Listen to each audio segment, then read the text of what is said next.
খাবারের মেনুতে যদি এই রকম রেসিপি থাকে গরম ভাতে, তাহলে আর কোনো কিছুরই প্রয়োজন হবে না। বাড়ির প্রত্যেক সদস্য ছোট থেকে বড় সবারই ভীষণ ভালো লাগবে।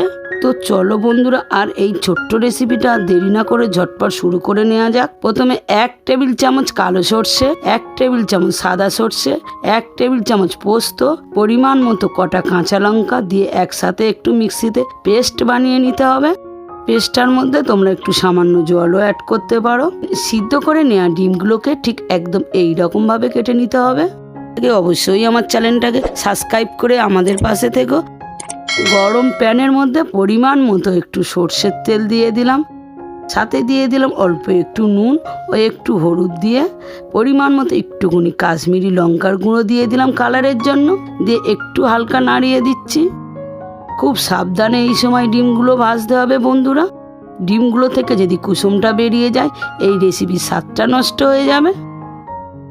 একটা চামচের সাহায্যে ডিমগুলো ঠিক এইভাবে উল্টিয়ে দিতে হবে। এই সময় গ্যাসটাকে একটু মিডিয়াম টু লো ফ্লেমে রাখতে হবে। ডিমগুলো ঠিক একদম এই রকম ভাজা হয়ে গেলে নামিয়ে নিচ্ছি। ওই ডিম ভাজা তেলটার মধ্যে পরিমাণ মতো একটু পেঁয়াজ কুচিয়ে রেখেছি দিয়ে দিলাম, দিয়ে হালকা একটু লালচে ভাব ভেজে নিচ্ছি। পেঁয়াজটা যখন একটু এই রকম চেঞ্জ হয়ে আসবে পরিমাণ মতো একটু নুন ও একটু হলুদ গুঁড়ো দিয়ে দিতে হবে, দিয়ে আরও একটু নাড়িয়ে দিতে হবে। পেস্ট করে রাখা যে সর্ষে পোস্তটা বেটে রেখেছিলাম দিয়ে দিলাম, দিয়ে আরও একটু ভালো করে মিশিয়ে নিতে হবে। বন্ধুরা, এই ছোট্ট রেসিপিটা তোমরা কে কোথা থেকে দেখছো অবশ্যই তোমাদের একটা লাইক কমেন্টের মাধ্যমে জানাবে। এই রেসিপিটা খুব বেশি সময় লাগবে না বন্ধুরা। গল্প করতে করতে ছোট্ট রেসিপিটা কখন হয়ে যাবে তোমরা বুঝতেই পারবে না। আর গরম ভাতে তো ভীষণ জমে যাবে। সামান্য একটু জল দিয়ে 2 মিনিটের জন্য একটু গ্যাসটাকে মিডিয়াম টু লো ফ্লেমে একটু কুক করে নিতে হবে। 2 মিনিট পরে ভেজে রাখা ডিমগুলো দিয়ে দিলাম।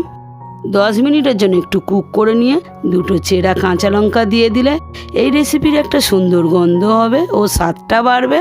সাথে দিয়ে দিচ্ছি আরও দ্বিগুণ টেস্ট হওয়ার জন্য পরিমাণ মতো একটু সর্ষের তেল। এই ছোট্ট রেসিপিটা সম্পূর্ণ তৈরি হয়ে গেছে বন্ধুরা। আর গরম ভাতে কোনো কিছুরই প্রয়োজন হবে না। আজকের এই ছোট্ট রেসিপিটা আশা করছি তোমাদের ভীষণ ভালো লেগেছে। আর দেখা হচ্ছে নতুন কোনো রেসিপি। তোমরা সবাই ভালো থেকো, সুস্থ থেকো।